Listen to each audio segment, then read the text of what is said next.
Hey YouTube, happy Monday. Welcome back to my channel. It's your girl Ava Dow, Ava Red. I feel like I have not vlogged in so long. And I now see what YouTubers be saying, like when they miss a day or two or out of their regular schedule uploading routine. It seemed weird, but and it ain't even been that long. I just really been uploading every day or almost every day, it seemed like. And it seemed like I took a day or two break. And I was kind of under the weather. So I kind of like took care of myself. But it was only one day that I felt like I was really under the weather, which was yesterday. And today I kind of woke up and still was really congested, but I'm getting better. I'm feeling better. But yeah, y'all, so I haven't really been doing nothing. Ignoring this phone call, I'm trying to. But I had got another bookshelf. So I assembled it and I put the bookshelf on top of the one that I already had. So I put the stuff on there just to make sure that it'll be sturdy on top, and it will once I start putting books and stuff up there, because I'm going to space the books out. And I'm going to probably put some decorative pieces on there too, because it's real sturdy. But what else I do? All of those is boxes that's got to be thrown out. I got them sitting there. I took my trash out, but I didn't have enough arms and I didn't feel like taking more than one trip. But that white bookcase thing that I had brought, I put it down there on the floor up against the wall, and I just folded up the blanket and a pillow that I had on my bean bag. Yeah. And I haven't been using my speaker over there, so I'm charging it. I think I might listen to some music or maybe a audio book later, and I'll play it through the Bluetooth on my speaker. But yeah, y'all, so that's how my living room is looking so far. It's motor skills. It's speech development. It's discovery and exploration. It's more than a toy. It's VTech. And I had this gray throw in my closet, and I was about to fold up the extra linen I had and put it in them storage bags and put them under my bed. But then I seen that one, and I was like, okay, this one can go on the couch. So I put that there. But yeah, so that's coming along, and I put together this shelf right here. And this is what I'm about to put in the kitchen and organize the kitchen with. Excuse that junk over there in the corner. Like I said, the thing that I'm waiting on don't come till December the 2nd. We getting there, and I'll be able to finish organizing. But what I'm about to do after I put this shelf in the kitchen and organize that, I'm going to start taking the books that I want from over here and start putting them over there on that shelf. But yeah, and I also had got this in the mail. This little Temu sewing machine. My grandmother, she taught me how to sew by hand. She also was in the process of teaching me how to use the sewing machine when her sewing machine broke. And she never got it fixed. So I know how to stitch by hand but I want to learn how to like just hem and fix my clothes rather than uh, sometimes throwing stuff away because I feel like I can't fix it. But I thought this was so cute. It came from Tina. We're going to see how well it worked. And I was thinking about going to like Michael's or Joanne Fabrics and taking like a little class just to help me learn how to load and just do the basic steps.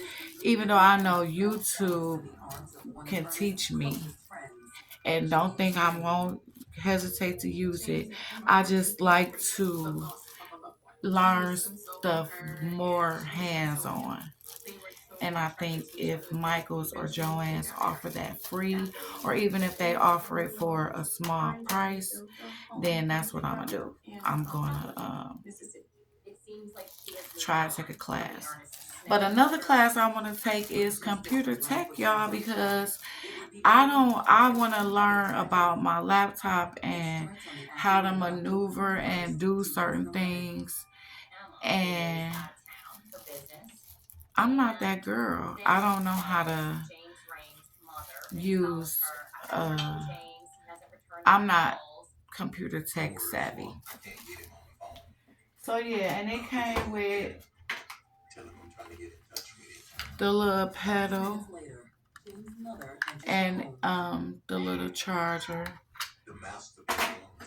And it came with the little extra thread and uh, tools. But yeah, so I don't think I'm gonna be talking to y'all while I'm reorganizing my kitchen. I'm just gonna be recording because I'm probably gonna speed it up and play some music or something like that. And I'm not good at this editing, so we gonna see how that's gonna work out. If I'm gonna be able to speed it up and add some music. I got to figure out what type of music or where do I get the music from that YouTube approve of. But yeah, so hopefully after I finish recording this, it won't take me too long in uploading it because of the editing that I'm trying to install or incorporate with it. But I also want to try to do intro, even if it's with just like a picture and not no video clip or nothing like that. But I'm gonna try and see what I come up with. If it don't be in this vlog, then it might be in the next one, which will give me a little bit more time because I feel like I need to hurry up and do this vlog and put it out because I feel like I haven't put no vlog out in a minute. But yeah, you probably can still hear the congestion in my voice. I been drinking some raspberry tea, and that's also been helping with my hot flashes. But let me not speak on that too loud, too fast, and too quick. Because yeah, and then after I get assembling the stuff moved around a little bit, then I'm gonna put me another pot of tea on, and then I come back and talk to y'all after I'm finished. But like I said, I'm just gonna be moving, so watch me organize.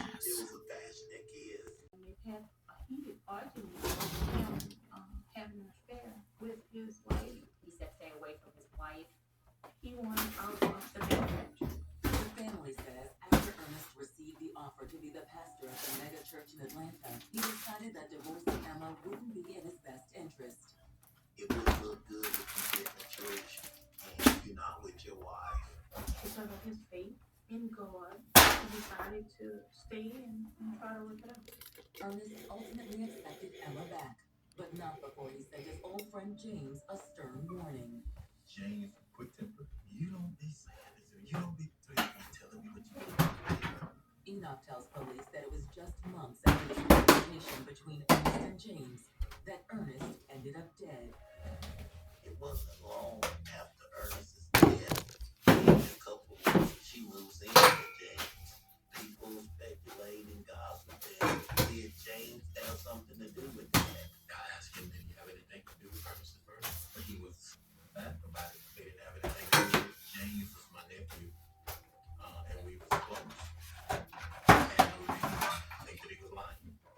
Now that James has been murdered in a manner similar to Ernest, his family worries that it's more than just bad luck.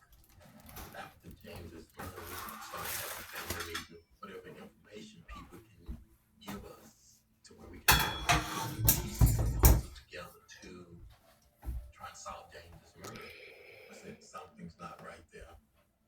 It's not coincidence that you have two husbands murdered.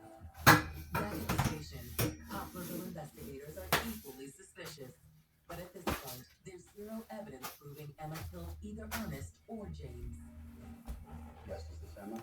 When James Rain was killed, she had been in Arkansas on business. They spoke with her confirming that she was indeed in Arkansas at the time. But now that they had her on the phone, investigators had to tell her that James had been murdered. No. When they tell Emma that James is dead, she seems devastated and immediately drops what she's doing to return to Poplarville. The following morning, investigators interview Emma at the Pearl River County Sheriff's Department. So it's just a coincidence that you had two husbands and they've both been shot. It has to be. And you expect us to believe that? Yes. They played hardball with Emma, but she never wavers from the claim that she is completely innocent and that this is all one horrible coincidence. Over the next year, investigators fail to find any evidence that conclusively ties Emma to the murder of either Ernest Smith or James Rain. Even though police had suspicions, there was just not enough evidence to connect her to both of the murders. But soon, two witnesses will come forward and point the finger at a surprising new suspect. His family turned on him. It was dead silence. We were shocked.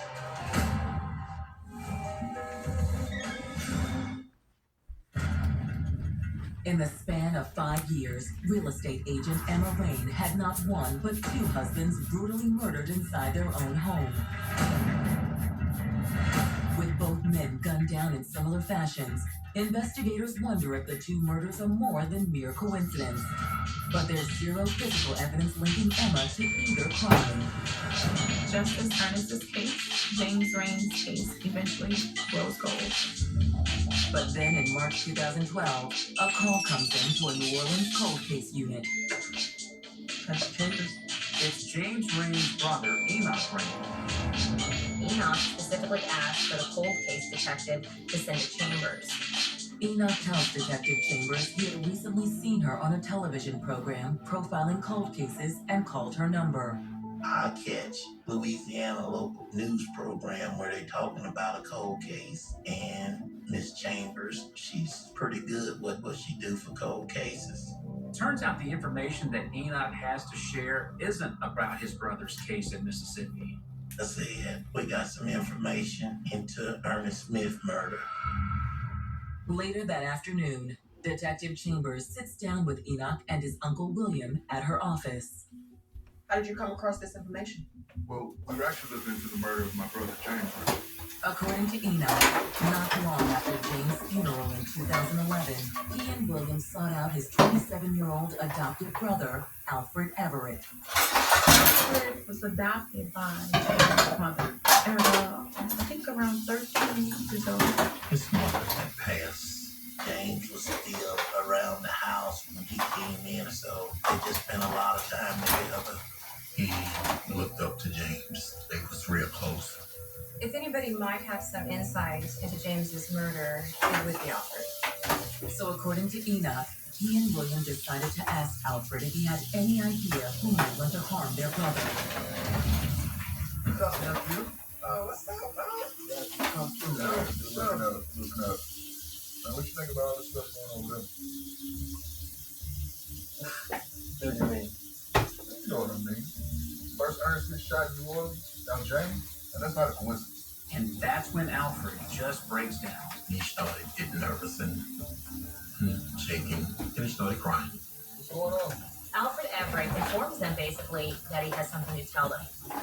With me, man. I can't Ernest. He confessed to murdering Ernest. He was the shooter. We were sitting in the car, and it was dead silence. We were shocked. According to Enoch, as he and William sat in rapt attention, Alfred told them how the murder of Ernest Smith went down. said he stood around the set of townhouses for 2 or 3 hours waiting. Finally, Ernest gets home and he's talking to his friend, and they keep talking and talking. He said it seemed like they were going to be talking all night. Then he sees the friend leave, and he sees Ernest Smith begin walking toward the door. He runs up. He shoots him twice with a 9mm. Watches him stumble toward the door, and then he gets in his car and flees. He told me and William he threw the gun in Lake Pontchartrain. Taken aback by what they've heard, Enoch and William asked Alfred why he would shoot such a nice, hardworking man like Ernest Smith. Alfred's answer floored them completely. He told us James and Emma hired him to murder Ernest. James and Emma had been carrying on this illicit affair and wanted Ernest out of the picture. Emma and James said it was going to give me $2,000. It was going to give me $10,000 off the insurance. Mr. Smith's insurance policy was the motivator, but Emma and James never gave him the money. All he ended up with was a couple of clunker cars. It took 2-3 minutes to grasp what was said. Him and James, both my two brothers, they done something that was just unheard of for our family. Enoch and I said, well, Alfred, you know when you got to do the right thing. He told us, I'm going to do the right thing. That's his exact words. I'm going to do the right thing. According to Enoch, that conversation took place in the fall of 2011, but by 2013, Alfred still hadn't come clean to authorities about his role in Ernest's murder.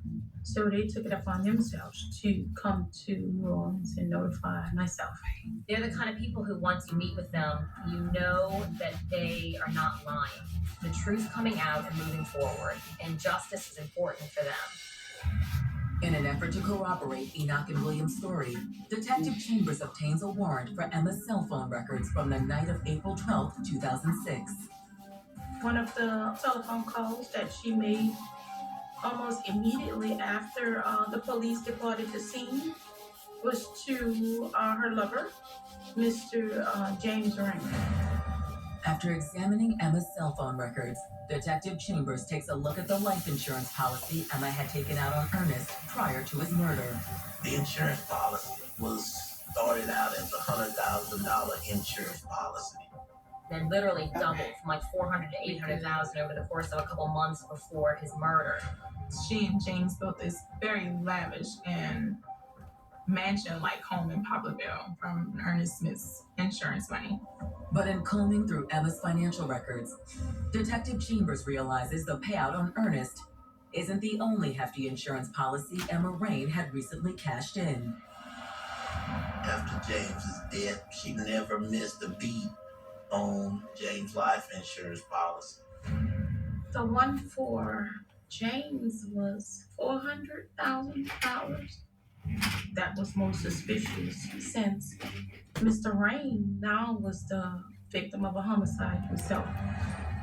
Examining the insurance records, Detective Chambers also discovers that shortly after James' murder, the dream home he and Emma built, with the cash from the policy on Ernest's life, mysteriously burned to the ground. I think it was valued at somewhere right around $400,000. She had an insurance policy on it that was doubled. As she peels back the layers of Emma's possible misdeeds, Detective Chambers wonders if it didn't all begin 2 decades earlier with Emma's first husband, Leroy Evans. He was a paraplegic due to the car accident. One night, his feeding tube came out and he choked and died. It was Reuben accident. And when Detective Chambers contacts Leroy Evans' mother in Vicksburg, Mississippi, what she learns only raises more eyebrows. Emma was the last person that was supposedly seen in the room with him before his feeding tube come up missing. His mother claims that Emma Rain must have obtained some of the proceeds from his insurance because they never got any money from his life insurance policy. Every husband basically that she had died. which leads investigators to a terrifying conclusion. We have a true black widow. There is a pattern. She was marrying men and murdering them to collect a life insurance policy. We didn't know who would be next.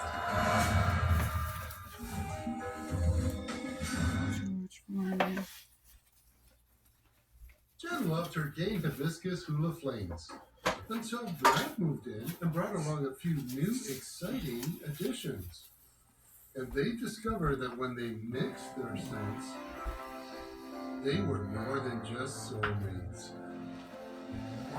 They were scent mates.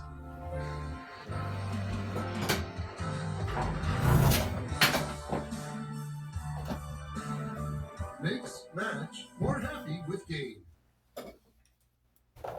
Shop everything online, plus 50% off deals in store this Wednesday through Monday.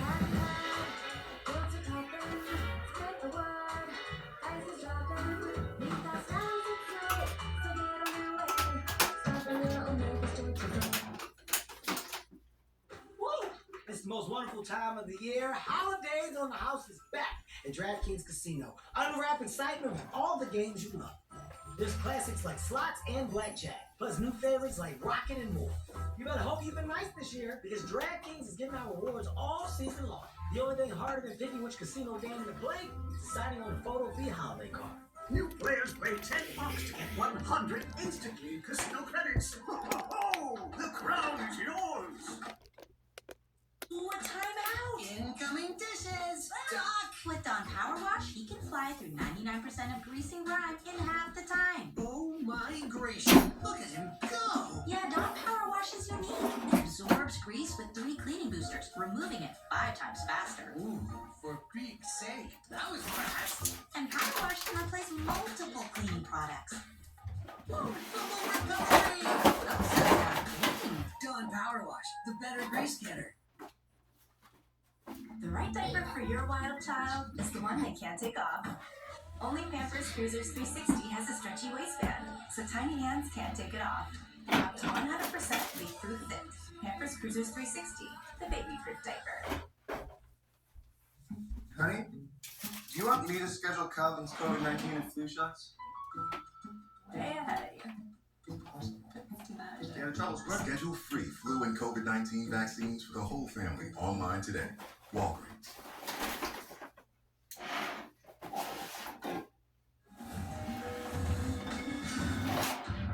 May 2013.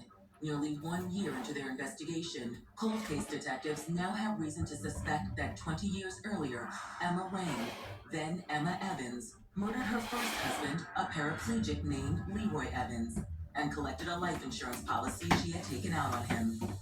This was the narrative of a woman who's basically tearing through men and killing them, and then taking the insurance money and living high on the hog. They deemed it the Black Widow. At this point in the case, police have tons of circumstantial evidence pointing to Emma as being the criminal mastermind of the murders of Ernest Smith and James Rain, if not Leroy Evans as well. Adding to the intrigue is the fact that James' brother Enoch has alleged that Emma enlisted their adoptive brother Alfred as the triggerman in Ernest's murder, which cleared the way for Emma to collect Ernest's life insurance policy before setting her sights on James. In order to get to Emma, they need to track down Alfred and get a confession, and they need to do it quickly before Emma Rain strikes again. On July 12, 2013, investigators tracked down Alfred Everett at an oil pipeline in Texas where he'd been working and bring him into custody. I spoke to him personally. He would not admit his involvement. However, I have never seen a man cry like that in my life. I knew it the moment that I came in contact with him. He was guilty. A month later, police catch up with Emma in Kansas City, Missouri, where this so-called Black Widow has apparently set her sights on a new target. She moved to Missouri with her new and fourth husband, Gregory Miller. It seemed like she was able to move on very quickly. News of Emma's arrest quickly makes its way back to New Orleans. Friends and loved ones there are floored. I just couldn't believe this. This is impossible. She's a good person. Though perhaps no one is more shocked by Emma's arrest than her new husband, Greg Miller. Emma had a $400,000 life insurance policy in place on her new husband, Gregory Miller. So it seems pretty clear that the Black Widow was ready to strike again. I really believe he was her next victim. Needless to say, when police informed husband number 4 of this fact, he immediately filed for divorce. With both Emma and triggerman Alfred Everett opting to take their chances at trial, prosecutors decide to try Alfred first. Prosecutors assert that Emma, James Rain, and Alfred Everett conspired to murder Ernest Smith and collect his $800,000 life insurance policy. Emma and James offered Alfred a hefty cut of the money if he agreed to be the triggerman. So on the night of April 12, 2006, Alfred waited outside Emma and Ernest's condo for Ernest to come home from a night of being out. Alfred approaches from behind and shoots Ernest twice in cold blood, and leaves him for dead on his doorstep. Emma then calls James Rain moments after calling 911 to let him know the man had been executed. The state's case hinges on the testimony of Alfred's relatives, Enoch Rain and William Fowler. Their testimony was very strong. These people weren't going to come here and make this up against a family member, someone they literally raised from a small child to an adult. But they felt like they had to do the right thing. Alfred was convicted of second-degree murder. In Louisiana, there's only one sentence for second-degree murder, and that's mandatory life. My heart still goes out to him, but he took a life. And that has to be taken care of. On August 10th, 2016, nearly 2 years after Alfred's conviction, Emma Rain's trial gets underway in a New Orleans parish courtroom. This is a case that packed the courtroom, I can tell you, just out of the sheer interest. You don't get a lot of Black Widow-style murder.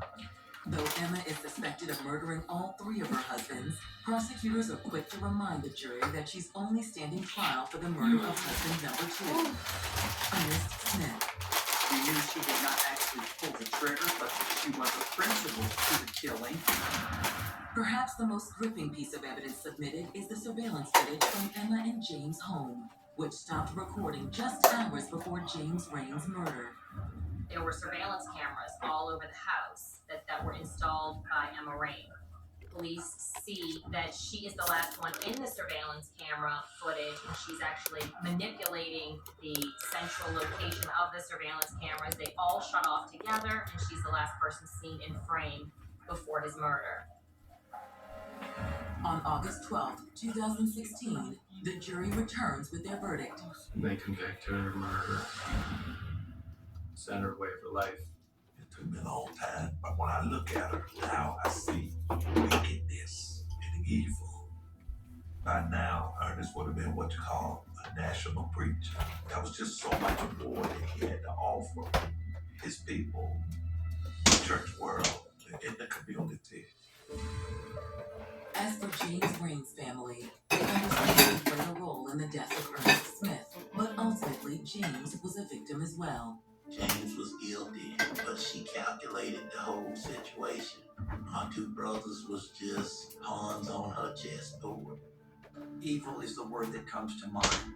An extremely evil person who cares very, very little about the value of human life, who cares very little about human relationships, and who literally used people for her personal and selfish gain.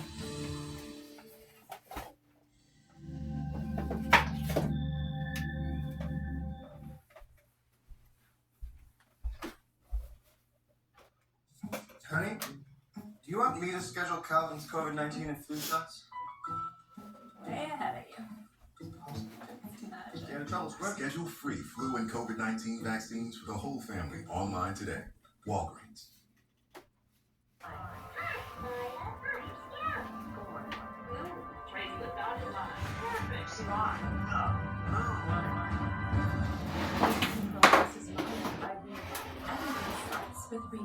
Leapfrog.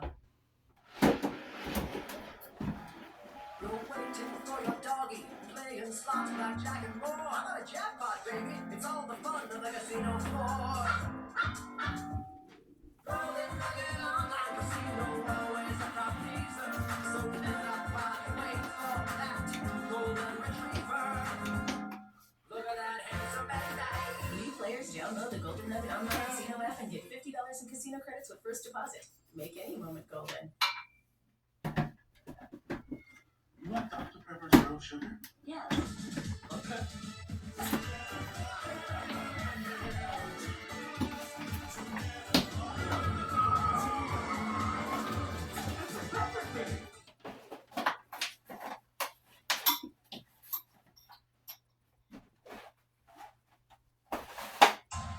They were the quintessential young couple, in love and inseparable. It was just that super intense, I have to be with you kind of romance. But when they both go missing from a Memphis motel room, friends and family are left wondering what could have gone wrong. Neither mom nor dad are around and nobody can find them. Everybody knew something was not right and that this was very dangerous. As investigators dig deeper into the couple's private life, damaging secrets bubble to the surface. There are love triangles going on. She wanted her man. But nothing can prepare police for how this mysterious case comes to an end. Her American dream turned into a nightmare.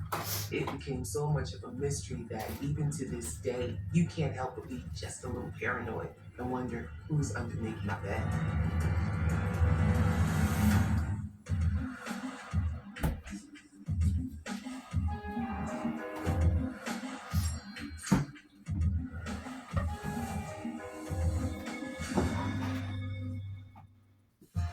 March 15th, 2010. It's a warm day in Memphis, Tennessee, as residents enjoy the first signs of spring. However, for the guests at one local motel, the rising temperatures have been accompanied by a strange odor emanating from room 222. The motel had gotten a lot of complaints about the smell coming out of the room.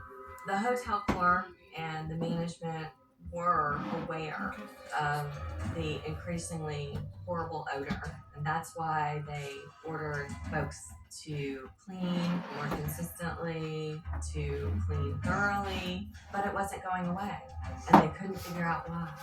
The motel staff decided they were going to do a deep clean. They thought maybe it was a dead animal that had gotten into the vent system or something. In fact, they decided they were going to move all the furniture out too. He was just checking the bed to see if an animal got caught in there. It's just something that haunts me. It's just unbelievable, and it's salacious.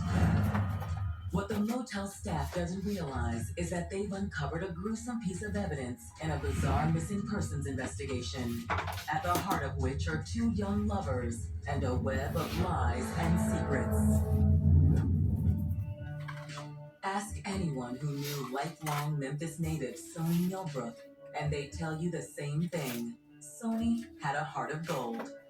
Sony was a person who pretty much oozed love out of her. She was a sweet thing, and people adored that about her. Not that life had always been easy for Sony. She became pregnant with her first child at the tender age of 14. And though Sony wasn't even old enough to drive, the birth of her daughter would prove to be a watershed moment in her life. Her maternal instincts just kicked in, and she knew that's what she was meant to do for her life, was be a mother. She wanted a tight-knit family, just like what she grew up in. But when her relationship with the child's father ended, Sony's dreams of raising her daughter in a quintessential nuclear family would have to be put on hold. Though tough at first, with the help of her family, Sony really embraced motherhood. When her daughter was 4 years old, Sony began dating the man who would change her life forever, Lakeith Moody. She was 18 years old, and Lakeith was 24. It was love at first sight. Lakeith was tall, dark, handsome. He was the one that every girl growing up was like, that's the kind of guy I like. He was a photographer, also had other odd jobs. He made pretty good money. Sony and Lakeith heated up really fast. Their relationship went electric thunderbolt speed. Not only did Sony and Lakeith share an intense romantic attraction, Lakeith showed that he had the potential to be a terrific father. He took her daughter under his wing, and he just really cared for them and provided for them. Like, he had been there since day one.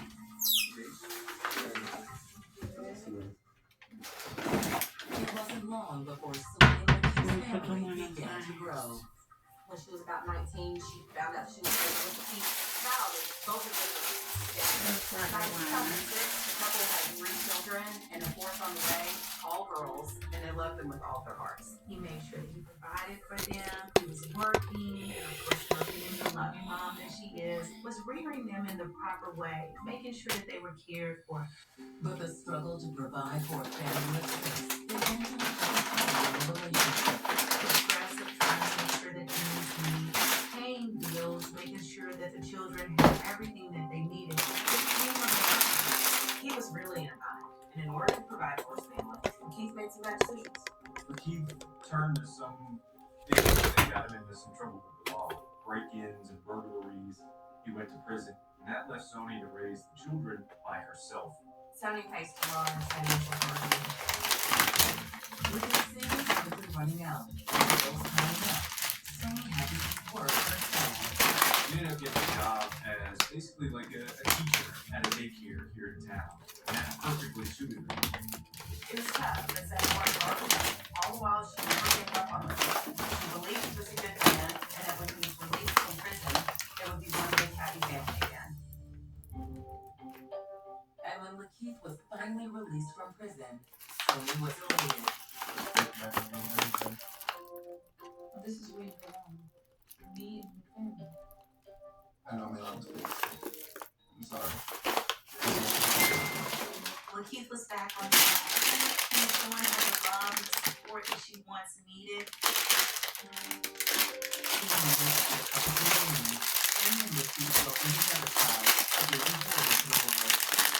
She was thrilled to have a little boy, but unfortunately,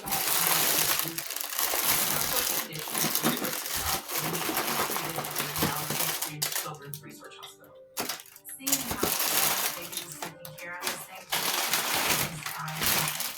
motivated her. She decided, maybe nursing is my calling. She began taking these classes to really try and better her financial situation, to make a better life for her and her children. Despite the seemingly endless array of obstacles in their path, Sony and Lakeith remained dedicated to each other and to building a better life for their children. 10 years is a very long time, but they stuck it through. Lakeith supported them in becoming a nurse, but he knew they would need to find a place to live that would enable them to keep their heads above water financially. So, babe. Question. What do you think about us moving my just good kids? We can finally start saving up the money. You know, buy a house together. I think that would be a great idea. Really? Yes. Perfect. Oh my God. Love you. You too, baby. But in January of 2010, Sony and Lakeith would find another obstacle blocking their path to happiness. One no amount of love could overcome. One that would lead to the deadliest of dead ends. No one could get in touch with her, and she just knew in her gut something just was not right.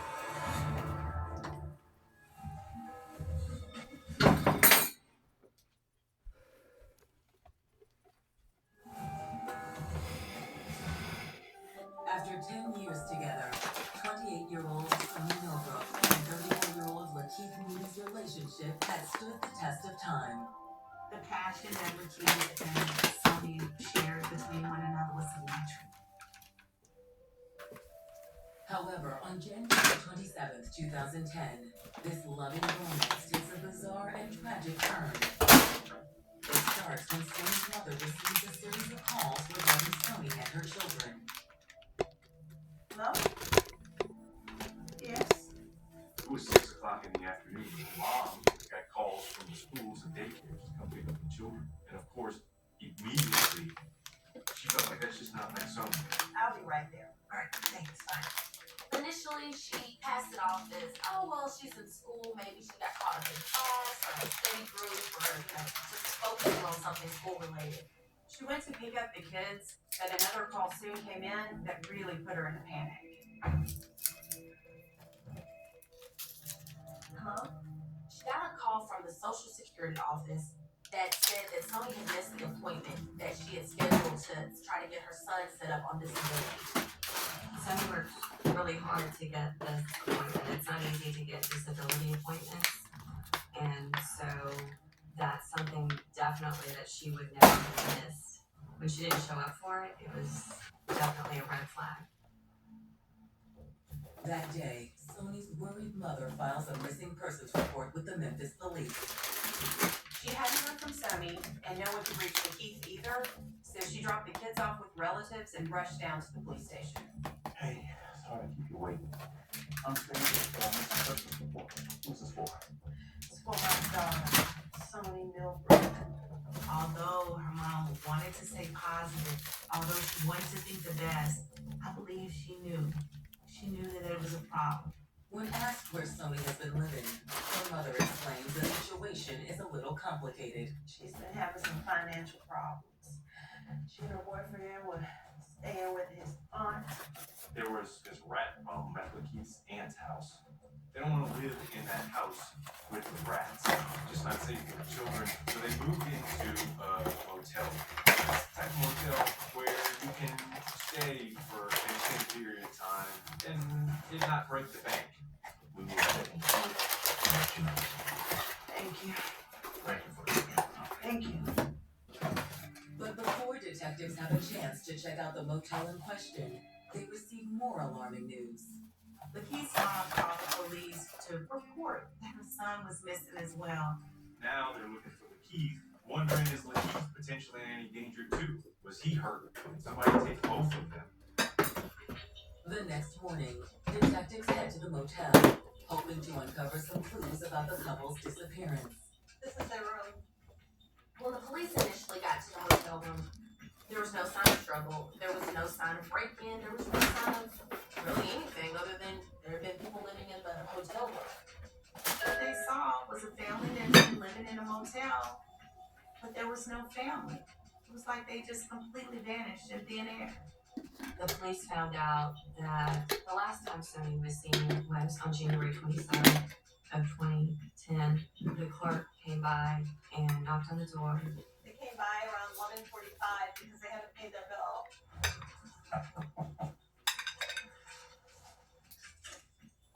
Excuse me, ma'am. I'm here to inform you that you're late on your bill. If you don't pay for it today, you and your family are going to have to leave. My boyfriend's coming now. He'll pay you. He's coming. He's coming. She came back about 2 o'clock that afternoon. And when she did, Lakeith Moody actually talked to her through the window.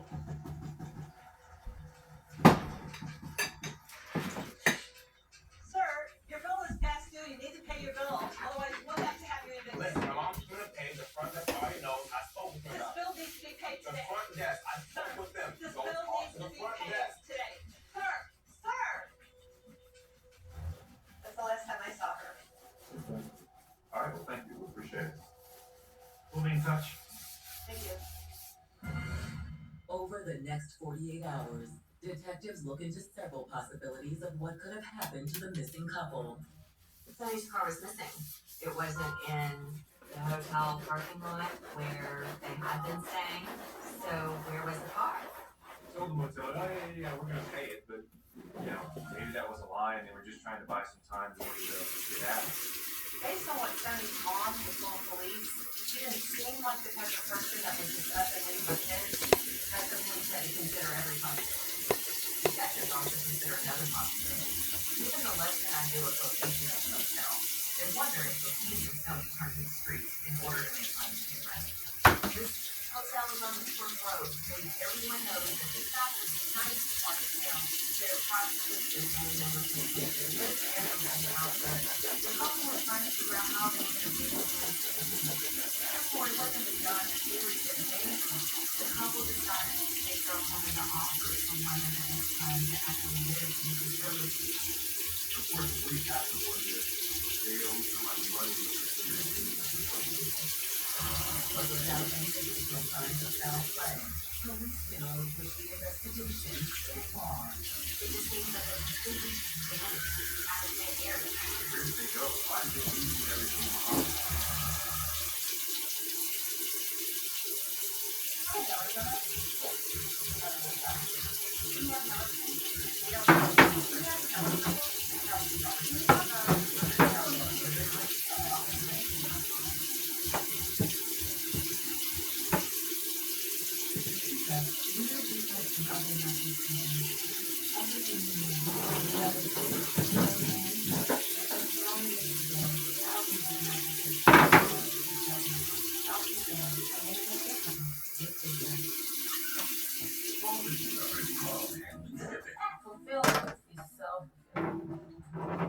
Shipping is the reason I started my small business.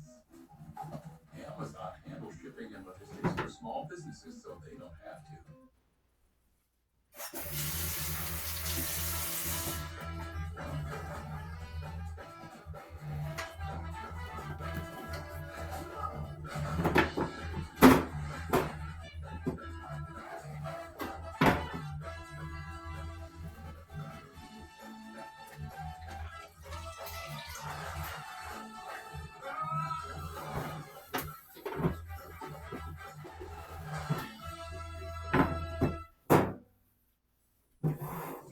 Honey, do you want me to schedule Calvin's COVID-19 and flu shots? Schedule free flu and COVID-19 vaccines for the whole family online today. Walgreens.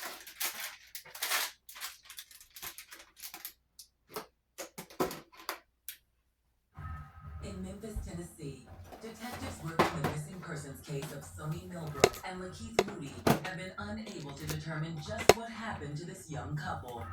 It can be sticky because you don't know if someone has just left on their own volition or if they just need to get away from something or if they're actually in danger. At this point, police know they've been living in this hotel room, which is located in a high crime area, but there's no signs of struggle or robbery in their room.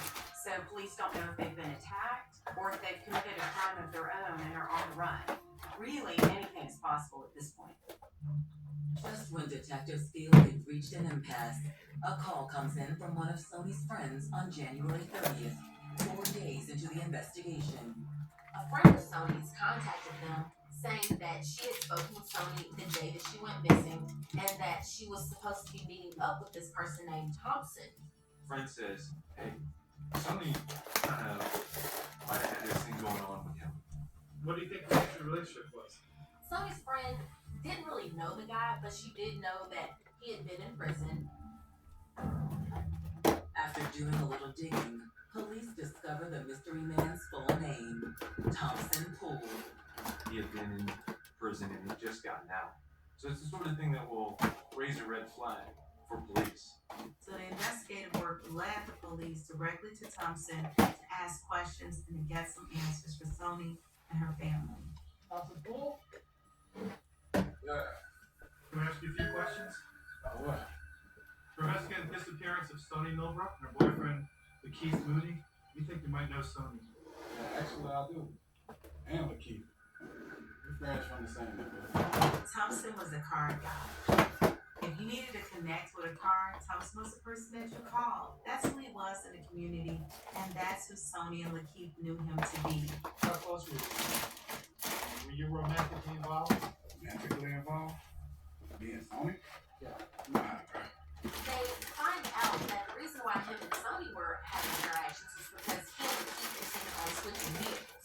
As it turned out, the car that Lakeith was trying to trade out was actually registered to Sony. And so the two of them legally couldn't make the trade, couldn't make the swap. They needed Sony to be involved. Thompson tells police that Sony was supposed to meet him a few days earlier, so they could finally get this car trade squared away. So I waited and waited. She never made it so. Why? Something happened to him? He didn't even know that Sony had been missing. Thompson expressed his concerns to police. At the same time, the police officers were looking at Thompson and wondering, was this a love triangle? How friendly were they? The police didn't know, and they needed the answers. Detectives ultimately verified Thompson's story and determined that he and Sony were not romantically involved. And with Thompson having no motive to harm either Sony or Lakeith, the investigation is back to square one. That is until February 2nd, when another call comes into the station. I'm sorry. An anonymous call comes in to the police from a woman. No one knows who it is. And she basically tells them that Lakeith is not missing. He's actually in town. He's been there for a while. The source also insinuates that Sony and Lakeith's relationship is far from picturesque. There were rumors that their relationship may have appeared loving and everything, but it was a very violent situation that Sony had to survive. There had been so much fighting, and now it was getting worse. But the source claims there's even more to the story than that. Investigators found out that Lakeith was seeing another woman. A woman named Nishay Johnson. Police start to wonder if maybe Sony or Keith found out about the other one's paramours and decided that they were going to take action into their own hands. Okay, thank you. Hey man, got to phone Keith as well. One tipster is saying that Lakeith is alive and well, but his family's worried that he's missing too. And with Sony still nowhere to be found, it's imperative that police track him down. They start searching the area, looking for him.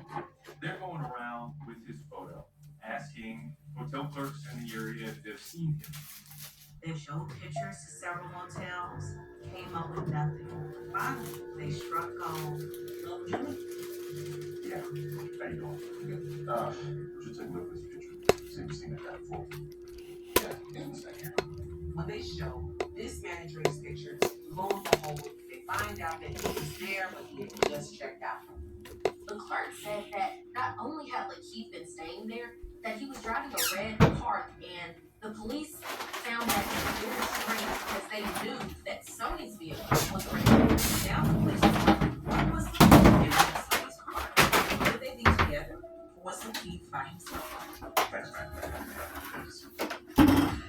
With news that Lakeith had left the motel just a short time earlier, detectives issue a bolo for Sony's vehicle. It doesn't take long to get a hit. That red vehicle that they modeled earlier. By happenstance, the investigators had stumbled on a car that looked a whole lot like Sony. They approached the vehicle thinking that it was empty, maybe even abandoned. Maybe some clues as to what happened to Sony. But instead, they see a moving body. The police were right on the brink of finding out who is inside of this red car. That's when everything changed.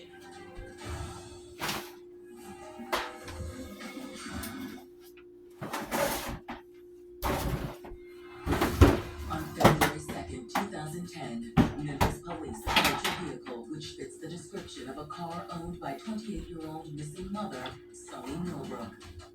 Police approach with caution.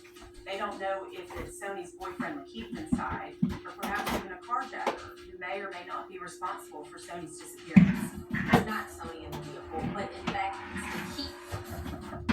Step out of the car, please, sir. Sir, I need you to come downtown with us. I'm going to ask some questions of you, okay?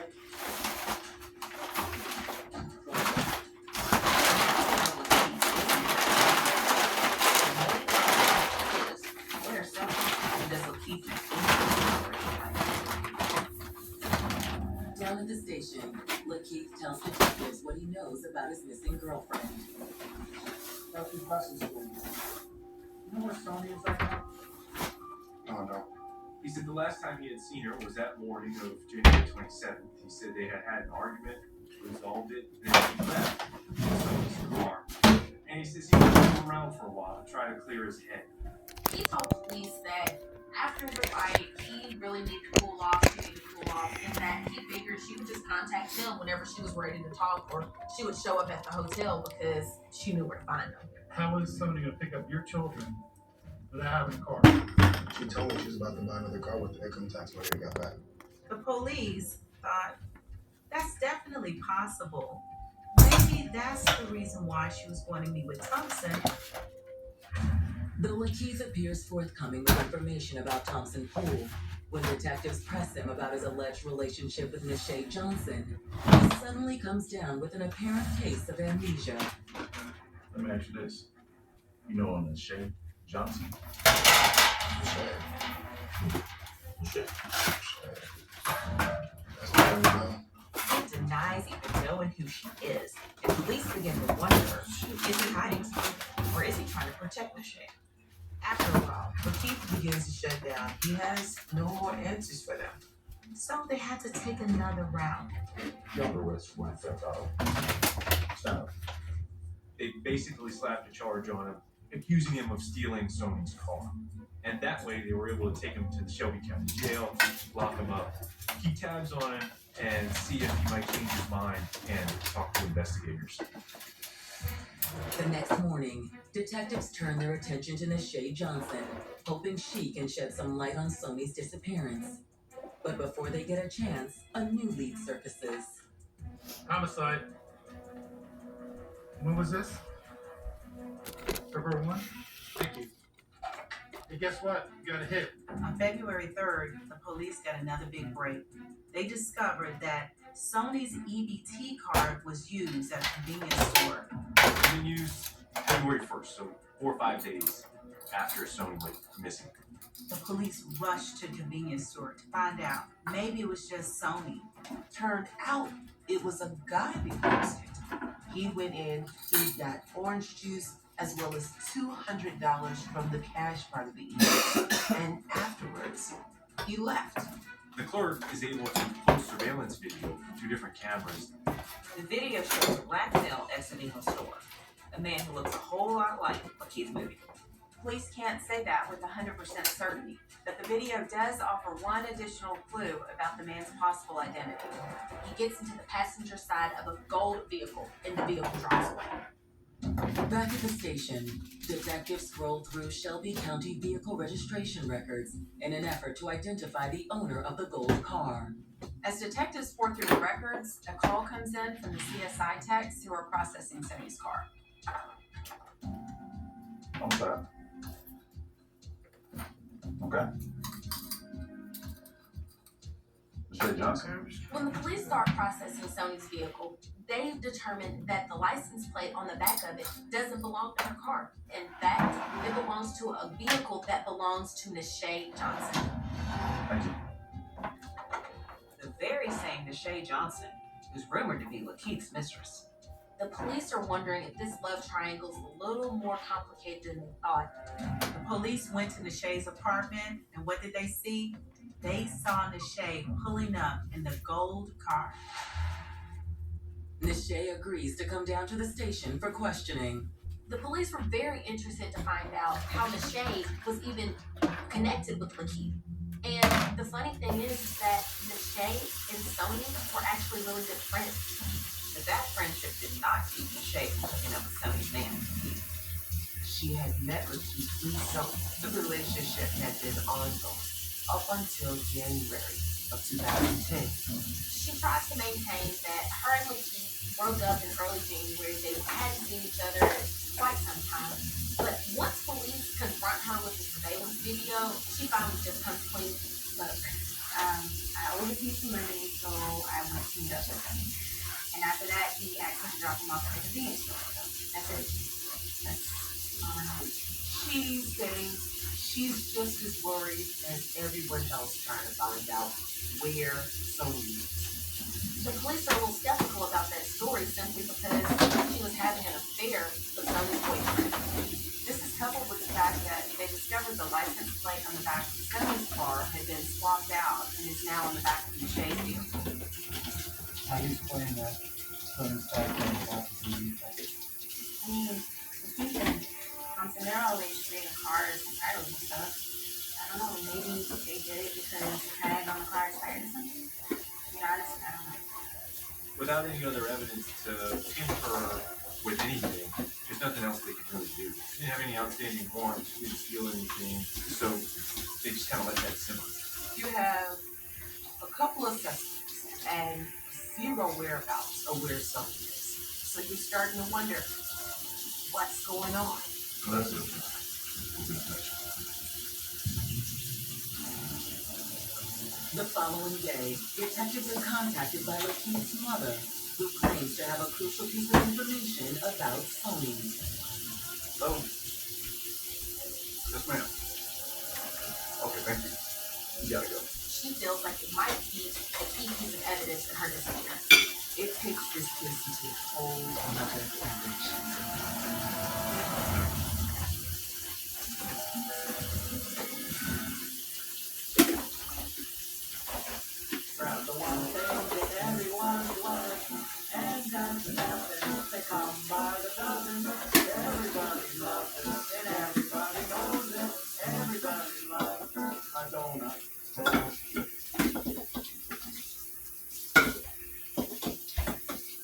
graduated from Southern New Hampshire University. I always said I would go back to school when I had time. I went on our website, I spoke to an admissions counselor, and we applied right then and there. That's when the journey really begins. Going through the program, having the support that I had really helped me understand what I can accomplish. And I learned it's just by taking classes at night while working a full-time job. The resources at SNHU were incredible. I think if I was back at the beginning, I would choose SNHU all over again. Mesmerizing. I can't look away. Cleaning that greasy mess? And not even scrubbing. Well, fluff my feathers. Dawn Platinum is for ringing it. You know it. It cuts through the grease better than their old dish soap. Keep whacking. Platinum breaks down the slimy stuff it would leave behind, removing 99% of grease and food residue. That's why only Dawn is trusted to save you out. Yeah. I'd fly south for a clean like that. Dawn Platinum, the better grease getter. To 50 years with my best friend and my soulmate.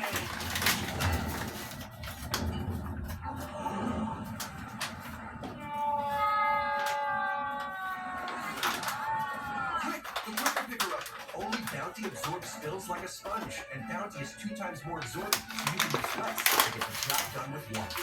Put your face on your face. Bounty, the quicker picker-upper. And get 4 rolls in one with the Bounty Mega Roll, our longest lasting roll. She loves the scent of Gain so much, she wished there was a way to make it last longer. Say hello to your fairy godmother, Alice, and long-lasting Gain scent beads, part of the irresistible scent collection from Gain. Camila tried the new scent of Gain Relax Flames, and it changed everything. Hey, Dave, don't knock it till you smell it. New Gain Relax Flames.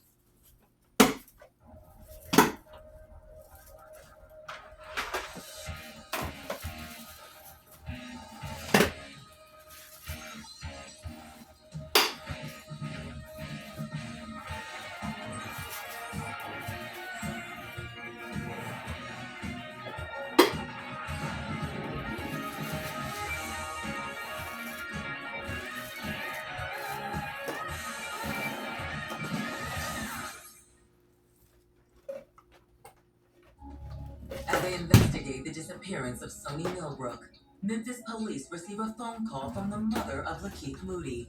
Lakeith is the father of Sony's children, but he is also a person of interest in the case and is being held in Shelby County Jail for allegedly stealing Sony's vehicle. What she revealed was she was in possession of Sony's wallet. Lakeith had given the wallet to his cousin, Darrell. It corroborates that he had access to her and her guns.